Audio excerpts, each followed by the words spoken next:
Welcome to another edition of Acquisitions Anonymous. I'm Heather Anderson, one of your co-hosts. Michael and I are looking at a really cool deal today.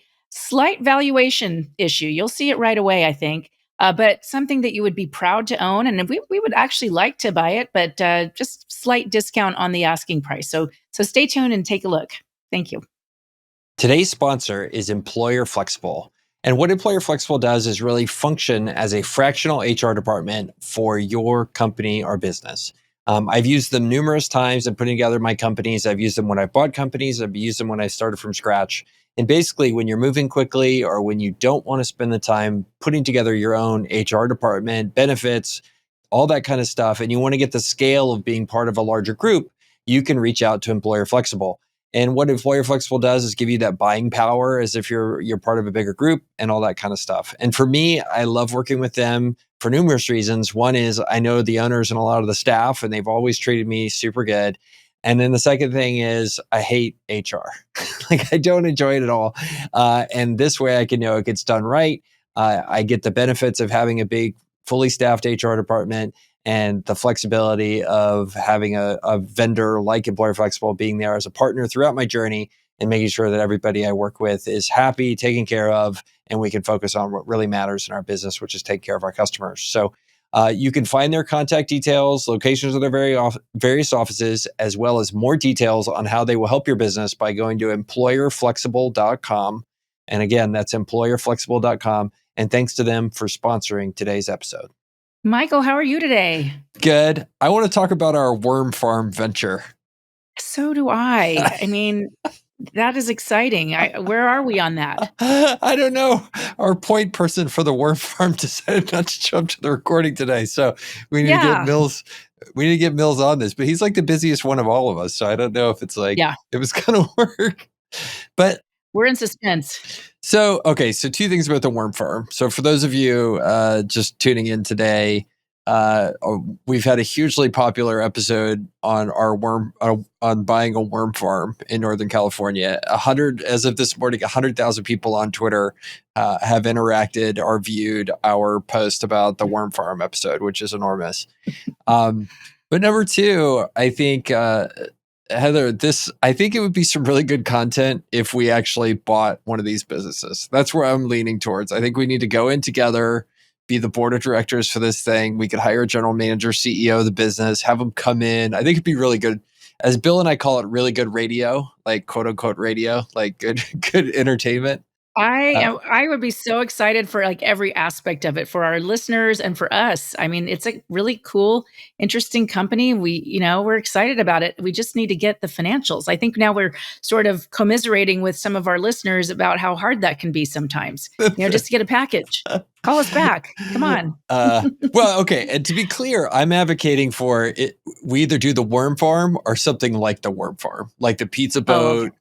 One of those things, I think we should actually do that. I think it would be good radio. That's what I'm saying. The pizza.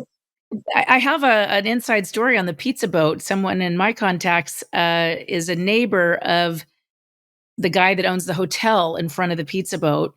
And he told me a little story about how the pizza boat guy had to end up paying the hotel to not get kicked off that stretch of the water. Because he was cutting into the hotel's business a little bit, I guess. For those of you also tuning in and not caught up with this, we did an episode about the only boat selling pizza in the British Virgin Islands that was for sale, and Bill wanted to fly down and buy it. Good stuff. Okay, so at least I guess I got to pitch this idea to the other guys, but we all go in, we buy a small business. Like that's what I think we should do. But it's got to be entertaining. It's got to be like Worm Farm or better. Yeah, I am so ready for this. Let's do it. Let's go. We can record the board meetings and turn them into episodes.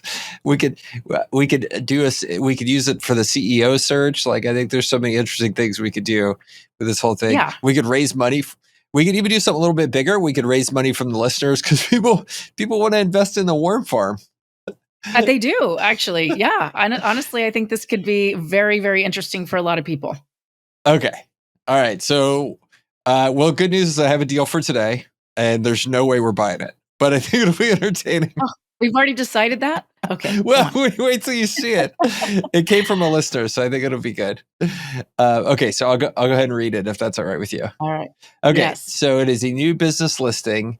It is a 15-year-old brand in the sports and military protective gear segments. It has a massive IP portfolio of 100 plus patents, 40% repeat customer rate, and used by NFL, NBA, NHL, all these and different types of athletes. The asking price, are you sitting down, Heather? I am. I Yes, am. I know you are because I can see you on Should I video, but stand? my dad, who is a lovely human being, whenever there was some sort of news to call, he'd be like, "Are you sitting down?" It's like, yeah, like I'm Yeah, sitting, we're I'm right next sitting.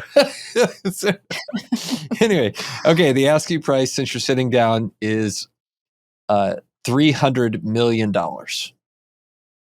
Whoa. Yeah. Whoa. I don't think I've ever seen that asking price that high. That's why I love this episode. They're bold Uh, here. They're very bold. yeah, you just got to go with it. Sales were Yeah. $16,205,000, and they earned $2.264 million, so $2.2 million. So they are asking just shy of 140 times earnings. Okay, that's a nice multiple. Yeah. Interesting. So the good news is Yeah. if you buy this business and you don't grow it, it will take you 140 100 years to get your years. money back. It's my favorite math. I've said that to sellers Wow. before when they're like, okay, I want this. I'm like, okay, do you think your business is going to grow? Nah, probably not. Okay, do you know it will take me 14 years to get all my money back? Do you know I'll be dead by then? Oh. So you say that to a seller, they don't think it's that funny. Michael, Anyway, I hope you're not dead in 14 years, but this one we would be dead for sure. Yes. 100%. Well, that's very kind of you. I mean, the odds are stacked against me. I'm very large. You know, I'm 6'5". I'm left-handed. I have a history of some family like health issues, so I'm trying hard. But there's a good chance, and I'm accident prone. So like all those things are Oh not. no. They're not Oh in no. my. Did Okay, you shoot. know Be careful. left-handed people die on average younger than right-handed people? I did If not know that. Why? I mean, what's the uh, reason? the theory that I've read, and usually we die like 12 to 15 months younger on average. The theory that I've read is because the world is designed for right-handed people, and so we like keep getting ourselves caught in You're like always messing. combines and Yeah. using Oh. right-handed scissors the wrong way and like stabbing ourselves. So Okay, that I buy it, but okay, so I'm short and I'm right-handed, so apparently I've got good odds here, living a long being a time female helps also. You guys live and longer being than female. us. That So. works too. Okay. Well, that was depressing. Okay, back to the listing. Website Closers presents a rare opportunity for an investor to acquire this 15-year-old premier company operating in the rapidly growing sports and military protective markets. Its extensive IP portfolio, established brand, and impeccable reputation make it capable of becoming the fourth largest multi-billion-dollar sports company in the world. Their products are designed to protect people of all ages who are active in sports, as well as those in the military and law enforcement. The products are in high demand, but the company's limited capital has impeded sales growth. The company's proprietary and patented SKUs have generated several first-in-world products that boast a 40% repeat customer rate and confirms its products' claims to protect and maintain customer satisfaction. The sports products are made for kids in youth sports, as well as adults playing amateur and professional sports who prioritize protection and are willing to pay a premium for tested, proven, and certified gear. Let's see. How much longer does this go? Oh my God, it keeps going. It keeps Um, going, but I did notice that there's helmets for people playing pickleball in here somewhere. That was pretty pick, surprising to me. We're gonna have to pickleball. wear a helmet to play pickleball now, I guess. So one thing they do here, and I'll pull it up, they talk about, or they accidentally list the name of the company, and it is called Ooh, unequal.com. So let me pull that up here and we can look at the website while we're looking at it. yeah. Um, so it looks like Yeah, very this. interesting. So we're pulling it up here. It looks like this guy has on some sort of, um, it's like body armor. We Vest. handle impact Mhm. shock differently and better than typical plastics and foams.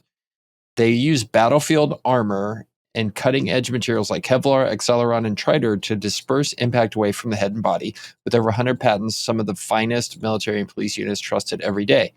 So here they have like lacrosse player pads, a lacrosse player shirt. It looks like a lot of lacrosse Mhm. stuff. Do they do other stuff besides that? Well, I was thinking helmets. I mean, so are people wearing these vests? I was thinking it was head protection. Yeah, they have But a it looks like it's liner sort that of goes inside of your torso. helmet to keep you from Oh, there it is. from Yeah, yeah. doing getting a concussion, I assume. Um, let's see, helmet liners. Oh, here's their whole bunch of stuff. A bunch of different shirts, girdles, exoskeletons, insoles, padded sleeves, face shields, I Mhm. think is what this is. It looks like different. Oh, Interesting. that doesn't actually work. Their website doesn't work. Yeah, so it's a really interesting like anti-concussion. Um, Mhm. and then there's this idea of I've never heard of this before. They fight against this Comotio cordis. It's the number one killer Mm. in baseball, number two killer in youth sports. Is a lethal Oh, I disruption know of the what that is. heart's rhythm that happens as a result of a sudden blow to the chest from a stick, ball, or hand. Mhm. Oh, Yeah, when wow. people just get hit. Yeah, I've even heard about it happening in golf. If you get hit just the right moment in the right place on your chest, it It can can happen. because there's electricity running your heart, and if that little Right. thing gets knocked out of whack, you're in trouble. It is Interesting. extremely rare, though, so it's kind of Yeah, interesting. Would you wear a vest for that? Because the chances are so low, but interesting. So it seems like it's mostly like foam padding that can be, put in different parts, on a vest, in a helmet, different places, and it's got some kind of patents, obviously a lot of patents to, it's very specialized, obviously, the way this foam is made. 100%. Well, and this is great. This is something to like here is they're not selling increased performance for kids, which I think is a very crowded space. This is about like, hey, you're sending your kid out to play lacrosse or soccer or baseball or football. Like, how much is your kid's safety and health worth for you as a parent? And like, it's a lot. Yeah, right. Now, the patents, I think, is where they must be coming up with the idea of this valuation. This is my I'm guessing because they say they have over 100 patents. That seems like a lot of patents to me. Um, I've recently talked with someone who is in the business of ensuring trade secrets, which is sort of like a step below. You don't get something patented. And they were explaining to me why a lot of companies are getting away from getting patents because when you get them, the information all becomes public and it becomes very easy for someone to kind of rip off your idea and just make something slightly different than that. So I don't know that these patents are certainly not worth a 300 million. I can't imagine, but I'm just trying to guess at where they came up with that number, and I'm thinking they think there's that value in the patents. It seems like it. I mean, the way they talk about it here, and I'll read here in the listing, the company's intellectual property is a significant achievement. They have patents on these proprietary products in 24 countries, with their patent portfolio valued at 322 million. Google, Google purchased Motorola for 12.5 billion to acquire its thousands of phone-related patents that enabled Google to launch its phone dynasty. The company's extensive patent portfolio on sport and military protection will give the buyer a commanding presence and distinct advantage in these markets. The brand has gotten recognition for products designed to offer protection from the Commotio cordis and so on. So I mean, if I'm understanding what the broker is saying here, they're saying you're not really buying an e-commerce business here. You're buying a set of patents that they've produced through their research, and you're betting that uptake on these type of things is going to grow as more and more mandates for safety, more and more parents are interested in Mhm. it. And here they talk about like there's a leading UK soccer team that has mandated all members wear head protection. And European soccer leagues are considering mandating head protection league wide, which will open a potential market of 100 million players that would be required to wear rated, certified head protection for which the company is well known. All right, taking a quick pause here. I have something to tell you. This is Michael. I hate bookkeeping. I hate bookkeeping. I hate doing HR. I hate doing all that kind of stuff. But for bookkeeping, I have found a solution. It is my friend Charlie's business called cloudbookkeeping.com. So that's cloudbookkeeping.com. They are your perfect partner if you want to get bookkeeping out of your hair and focus on making your your customers happier and more successful. So please give them a call. Call Charlie, cloudbookkeeping.com. Tell them we sent you. They're a great way if you're a business buyer, if you're a business owner, you're tired of hassling with getting your bookkeeping done. He's got a whole fleet of people that are well trained and work for him. He's located here in San Antonio, so I can tell you because of that, he's awesome. And they're a great partner for you to potentially call to help with all your bookkeeping needs so you can do the important stuff in your business rather than worry about getting your books right. So give Charlie a call, cloudbookkeeping.com. And now back to the episode. And it looks like the head protection for soccer was they showed it in some of the photos, looks kind of like a headband, like a sweatband, but Yeah. it's thicker. And so it's not a helmet that they're not saying that the soccer players are going to be wearing a full helmet, but it looks like there's this padded sort of headband, which makes sense. I'm sure it adds a lot of protection. There they are. Dude, I remember when I was a kid and I would do headers and I would totally feel like Mhm. my bell had been rung multiple times. Yeah, I'm sure it was. I mean, honestly, my son played soccer, and those could be brutal. Those headers, and sometimes just crashing into each other, not seeing that the other person was coming at you. So Yeah. I think there's probably a lot of growth, but I mean, 140 years worth of, I don't know. Why haven't they grown it? They've had the company 15 years. Sounds like they've with over 100 patents. It sounds like the sellers are really into developing, and just developing new products and getting them patented, but they're maybe they didn't focus a lot on the growth. Um, but nonetheless, it's still only at 2.2 million in EBITDA. You know, Right. yeah, valuation's obviously just not realistic unless there's some company out there that is doing something similar, and these patents are just the thing they need to take off. Yeah. That's the only thing I can imagine. You're betting there is going to, Yeah. the only way this, I guess, makes anything close to sense is you're betting that this becomes a huge market that somebody has to have. But it's, unlike cell phones, which at the time I think they list the parallel there where Google bought Motorola for patents. And I think that was in 2013, 2014. Like cell phones were already enormous. Like it was pretty clear how that was going to be worth $12 billion. But here you have this situation where it's like, okay, well, this is hopefully an emerging market because there's another solution to concussions from soccer, from headers. You just don't do headers. that's what. Oh, that is a thought. Well, in some soccer leagues, like kid soccer leagues, you're not allowed to do headers.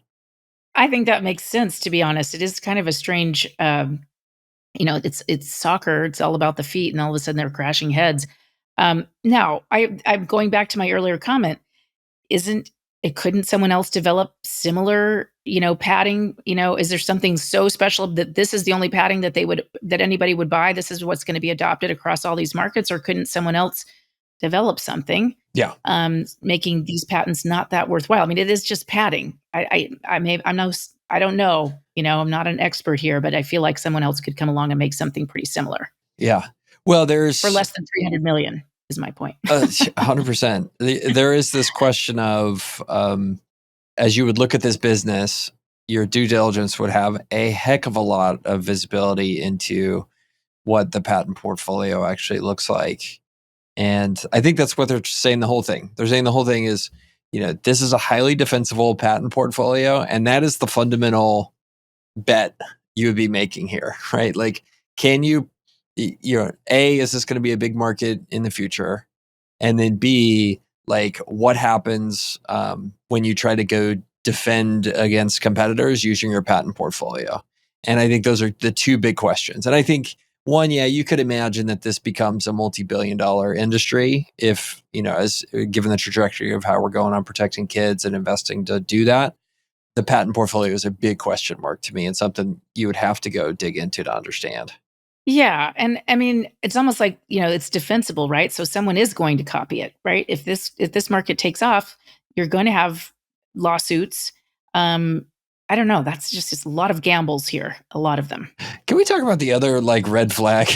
Like, why is a company with a $300 million list price on website closers.com? I mean, usually my website closers is one of my favorite. They write great teasers, which is right. We do them a lot, but they're known for like, a portfolio of what's it called? The people doing astrology, right? Or like crossword puzzle websites, right? Like that's what I expect from website closers. And it's like, oh no, hey, we're this like very niche IP portfolio that has been somewhat monetized, and it's $300 million. So, Right. I don't think the buyer of something like this is going to be looking here. yeah. That's for one. Yeah, and I have a feeling this broker probably thought, "Oh, 2.2 million of EBITDA, okay, that's in my lane, I can do that." And then, upon discussion, the seller names their price about all this IP and it's 300 million and he's just putting it out there. That's my impression. This is one of those ones where the universe of people for whom this would be worth $300 million, there's probably a handful of companies, potentially. And Right. it's like, And they probably already have a similar product, right? Don't they? maybe, Padding at least, right, of some kind. yeah. Yeah. And it's like, well, why is this publicly listed? Like, you know who they are, like call them all. It's like, Mhm. it just doesn't make much sense. Except for helping It us doesn't. record like an awesome episode, which I'm totally cool with. So, Yeah. It is used by NFL, all the big sporting leagues, okay. So, but I'm sorry to yeah. interrupt you. That's important I want to make sure I articulate what it says very clearly, because it's not actually used by the sporting leagues. It's used by NFL, MLB, NHL, NBA, FIFA, Big Ten, SEC, and Olympic athletes. The athlete word is very important. That means they just have one Oh, person there who's a customer. It is not an in each. NFL. There's nothing in here that does anything to say that it's officially sanctioned by any of those leagues. But this broker did a really smart thing, which is say something technically correct, but easily misinterpreted to indicate that, oh, this is like used by the SEC and mandated by them. Like this would be great. But that does not appear to be the case. Well, I fell for it, Steve. Look, I was all impressed, and you're right. That I was trying to figure that out. If it's such a small company, how can they be selling? But you're right. It's the athletes from all those different sports. One or two uses it, puts an extra pad in their helmet or whatever, or wears the vest. Yeah, I think it's a great product. I think it's growth market where definitely the idea of safety and certainly anything that, is related to concussions is a big deal and you're going to have growth. But I can't believe that these products are all that unique. And even the patents aren't all that unique. Like I said, you could create something very similar but slightly different and get your own patent and compete. It doesn't say where this is manufactured, does it? I did not see that. I'm assuming. Um, Yeah, it doesn't say USA, so I'm assuming that means it's Asia or somewhere overseas, It says but it here didn't the say. company typically maintains a 6 to 12 month inventory supply and orders replenishment products as needed. That would tend to There you go. indicate these are contract manufactured someplace overseas, and Yep, they somewhere. they put them Mhm. here in a 16,000 square foot warehouse, which is not that big for No, 20 it's something not. million. No. So this is a small company. It's got a unique product, probably a really cool seller that's into, developing, and inventing things. That's great. I don't know where they're coming up with that price. And like, let's just say they came to a regular, multiple on a 2.2. Um, then it might be a nice company. Then there might be something interesting. I mean, you'd have to do a lot of marketing to kind of, you know, grow and maintain your position. I don't know what multiple would you pay for something like this, Michael? I would be. It depends on how much they've been growing so far. That would affect my opinion on it. But let's say they've been growing just 5 to 10% per year. I would be excited to own this business at 5 to 6x EBITDA. Yeah, Um, right. I That's think what it is. that's. It's a I five think. six. I think that's much more of a realistic investment thesis here. This business is in a nice niche. It has this patent portfolio. You have a lot of pricing power and a very clear path to how you get to your target market, right? This is you go to Facebook, Instagram, you sell ads and you try to target moms who are terrified that little Jimmy is going to get a concussion when he's playing lacrosse, right? And she's willing to pay whatever it is to feel better about Yeah. Jimmy playing lacrosse. And so I think that gives you something awesome in terms of owning this business is you are not selling athletic equipment. You're in the business of selling peace of mind for Jimmy's mom. And I think that is just Mhm. a great business to be in and gives you tons of margin to be able to raise prices and be able to hammer in on that specific niche and really own it. And that's why I'm saying like this would be a screaming deal for me at that 5 to 6x because I think you have tons of pricing power. I think you've got a lot of runway to grow. I think it's a great place to be in. And that's making the assumption that this patent portfolio is probably just BS. that's how I see Yeah. most patent portfolios turn into. They're mostly BS if you're trying to build an entire business around them. So anyway, I don't know. What do you think? I agree with you, and I would really wanna know how fast it's grown. It's been around 15 years, so I don't think it's grown that fast. I think most of those 15 years, I mean, that's a lot of patents every year in 15 years. Right. So I think they've just been putting most of their efforts into that and less so into marketing and finding their market, although the market has sort of found them, so they've got a good effective product, and I would be happy to own something like this too, right? In your cocktail party, test, this one would feel really good, right? You'd come in and say, I protect, children and athletes from, concussions and what is that? Commode? I can't say it. Yeah. The heart stopping Your heart thing. Yeah. stopping, the heart stopping thing. I mean, yeah, it would feel great, and that would be, it's kind of a mission driven almost business that someone could feel just fantastic about owning. Just it's just not, it's a 6 multiple at the most.